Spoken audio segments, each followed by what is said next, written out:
In the Evolutionary Psychology of Facial Beauty by Gillian Rhodes, a paper that's cited on the channel all the time, symmetry, averageness, and sexual dimorphism are the three big indicators of attractiveness. In the Defining Beauty series, the episodes put out so far talk about just 1/3 of this attractiveness trifecta, the averageness part. They discuss what the ideal values are by different races, genders, and cephalometric regions. And we'll continue putting out more videos on different parts of the face, but we haven't really looked at the other two important aspects of beauty. The idea goes that symmetry indicates mate quality and strong genetic health. In her paper, Rhodes cites that the likelihood of asymmetries in human bodies occurring increases with inbreeding, premature birth, psychosis, and mental retardation. Further studies from the late 20th century show that artificially making faces more symmetric increases their attractiveness, although their facial features remain the same. On the other hand, asymmetry is equally undesirable in animals. There's many biological reasons, from a loss of genetic variance to heterozygosity. But let's just say that if a bird is born with asymmetrical wings, it'll die very quickly to natural selection. This type of example is what we call fluctuating asymmetry, as it's individual specific.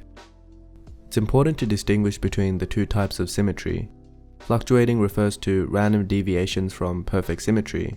This type of asymmetry can have serious consequences for individuals.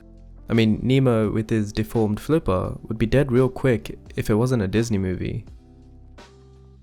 Directional symmetry is where there is a bias towards one side. Example, left and right-handedness, with 85% of the population being right-handed. Directional symmetry can be consistent across an entire population, and so it doesn't signal mate quality, since everyone is the same and our perceptions adapt to where it becomes unnoticeable. It's worth noting that in Symmetry and Human Facial Attractiveness by Perret and colleagues, it states that some degree of asymmetry may actually be desirable to make the individual more expressive. During speech, 76% make greater right-handed gestures than the left. Likewise, Wiley and Goodale 1988 found that spontaneous facial expressions are more asymmetric than posed ones, but somehow more attractive. It's like how raising one eyebrow is seductive, but raise both and you look like a surprised barn owl. Perfect symmetry is near impossible to achieve.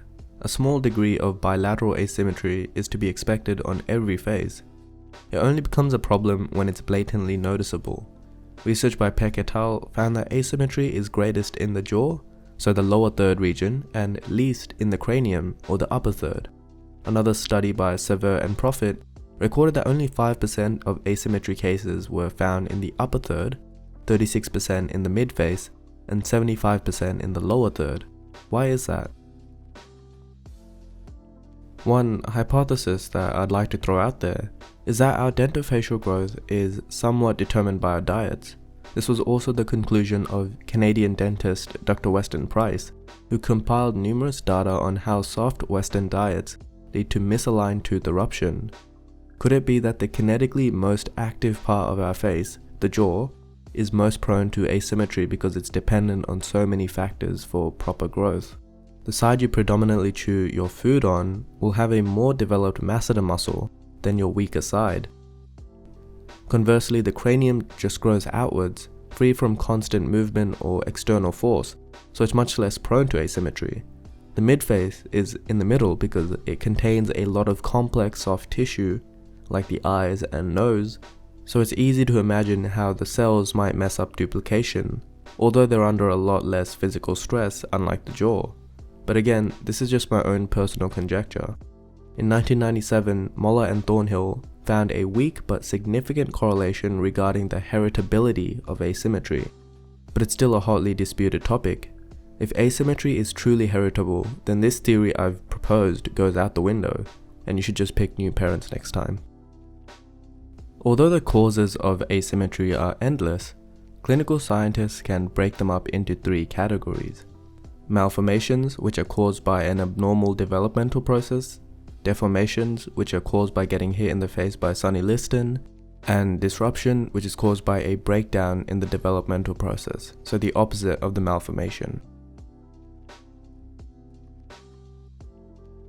The most common way of assessing symmetry is with a bilateral flip, where you take a face, cut it down the facial midline, so typically the philtrum, and compare the two sides. If you've ever tried this for yourself with enough faces, you'll notice a few weaknesses in this method. Going back to G. Rhodes, she calls out these limitations too, and I paraphrase, "In taking a hemispherical flip of a face, a very slight tilt of the head, or a slight deviation from the front on view, amplifies the asymmetry in the resulting chimera image. In other words, images appear abnormally wide or narrow, and this greatly affects attractiveness results."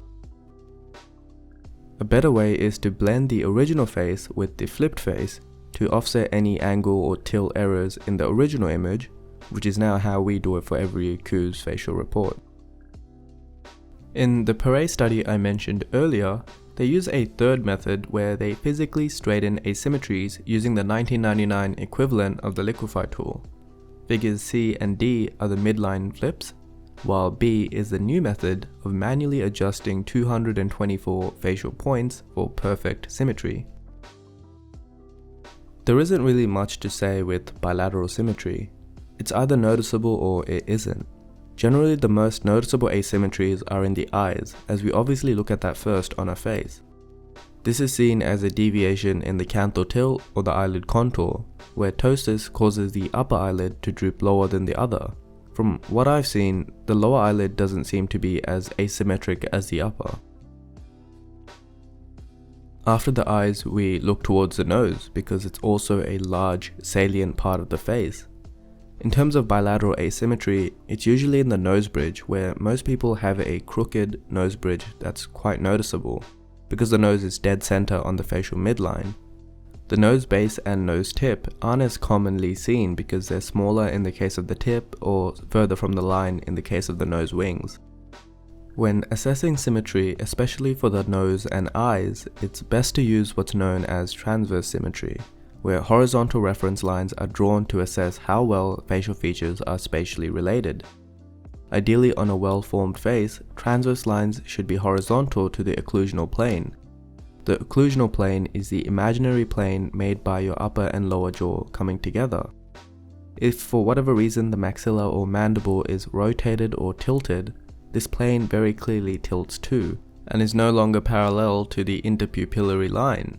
When this happens, it's called canting in dentistry, and it's clear to see from both views how it causes a noticeable asymmetry, even if you keep your lips sealed.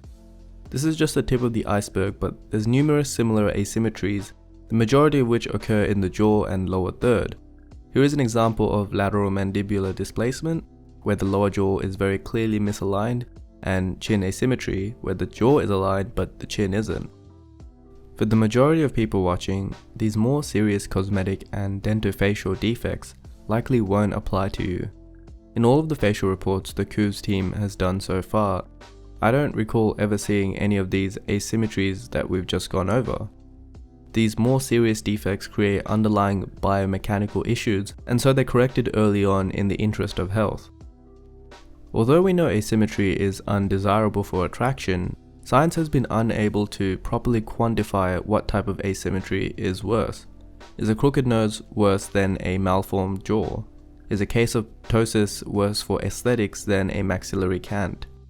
In 1993, Jones and Hill tried to quantify fluctuating asymmetry, but produced a limited test of only 6 traits. Also, it lacked repeatability, so it's virtually unusable, but it did create a foundation to jump off of. Grammer and Thornhill in 1994 devised a method by summing the offset of asymmetrical facial features from the facial midline. For most people, asymmetry is relatively easy to correct. Fillers can help produce a more even facial contour, for example with Botox in the eyebrows or forehead to raise one side to be more even with the other. Another method is with a rhinoplasty to straighten the nasal bridge. And as for the jaw, if it's an underlying dentofacial alignment issue, then you probably have to see your orthodontist. But if it's a case of a weak jaw or weak growth, then implants can go very far in correcting asymmetry, especially since nowadays they're 3D printed to the client's needs. And with that, we bring this episode to a close. If you want us to test your facial symmetry and many other proportions, be sure to check out the Q's facial report. All of the behind the scenes for our content is available at Patreon. And lastly, follow the Q's Studio Instagram page. It's being revived with fresh content and daily uploads, a lot of different testing with the Marquardt mask and other proportion masks, proportion lines and symmetry. So we need your feedback on what edits look attractive to improve our algorithm for photoshopping faces.